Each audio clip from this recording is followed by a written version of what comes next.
Hi everybody, it's story time and this is today's story. It's Aladdin. So let's get started. So Aladdin is one of those traditional tales because our topic is traditional tales at the moment. And traditional tales are interesting because you will be able to get books of them and watch films of them and different little videos of them and hear them on when you can listen to stories as well. But usually we never really know who actually came up with the original version of the story. And that's why you'll get lots of different versions. It means it's the same basic story, but very slightly different. So, for example, Little Red Riding Hood, you might know the story of Little Red Riding Hood. And in some stories, the wolf eats Grandma. In some stories, Grandma is put under the bed or in a cupboard. Sometimes the wolf is killed at the end. Sometimes he runs away. So it's the same basic story, but there are just little differences.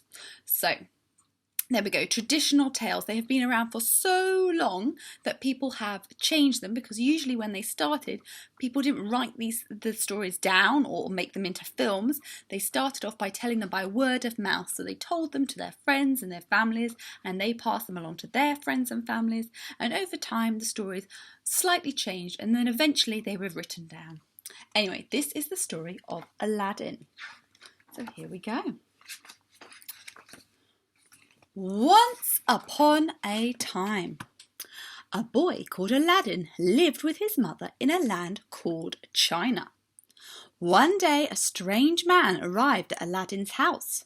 "I am your long-lost uncle," he said. He asked Aladdin to help him find some treasure.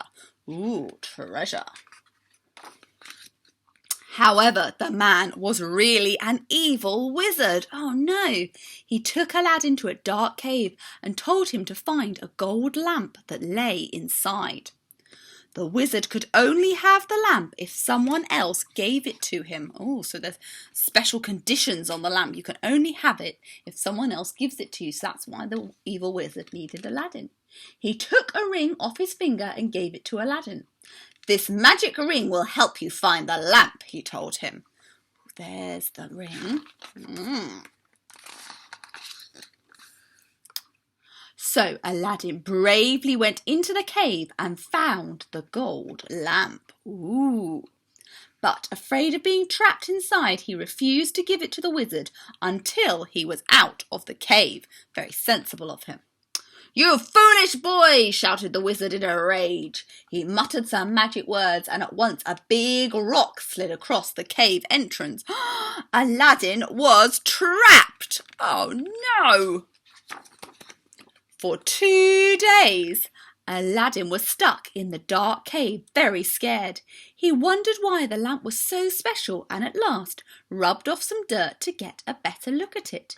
In a cloud of smoke, a genie burst from the lamp. So a genie is a magical creature. "I am the genie of the lamp. What is it that you wish for?" he boomed. "Get me out of this cave, please," cried Aladdin. That was a sensible wish. Doesn't want to be stuck there. In a flash, Aladdin was home. He told his mother all about the wizard and the lamp. After that, they asked the genie for a great many things. They never wanted for anything. Oh, what would you wish for if you had a magic lamp that had a genie inside? Imagine you could wish for anything. What would you wish for? Some years later, Aladdin saw a princess travelling through the town with her family. Ooh. Oh, is that her? I think that's her. Whoops, pointed to the wrong one. That's the princess, and I think those are her attendants.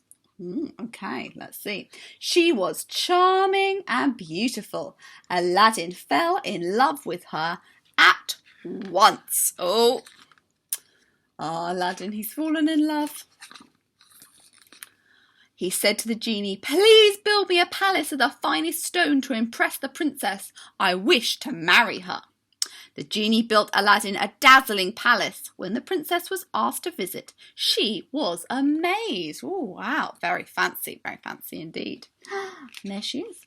Aladdin and the princess were married, watched by all their friends and family. Wow. When the wizard heard about the wedding, he realised that Aladdin had escaped from the cave. Oh no, he decided to steal the lamp for himself. Disguised as a peddler, he went to the palace when Aladdin was away. So a peddler is someone who travels around selling things. He met with the princess. "I'll give you this new lamp for your old lamp," he offered. There he is. The princess didn't know that the old lamp was magic, so she happily handed it to the wizard. Oh dear. The wizard quickly rubbed the lamp and then told the genie to move the palace to Africa. Oh no! Moving it to a whole different place. With a sudden flash, the princess, the wizard and the palace vanished. Poof! When Aladdin tried to return home, he was shocked to find the palace had gone. But he remembered that he still had the wizard's magic ring. "Take me to the princess," he told it. And he was. Together they made a potion which the princess gave to the wizard. Ooh.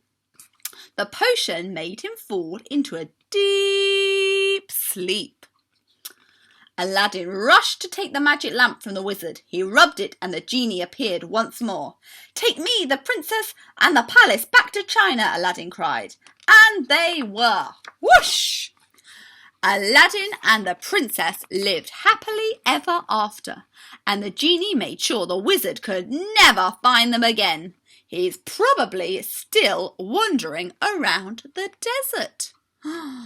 Well, that's the end of that story. Now, I wonder if you have ever listened or watched a different version of the story of Aladdin, and in which case, how was it different from the story that you just listened to?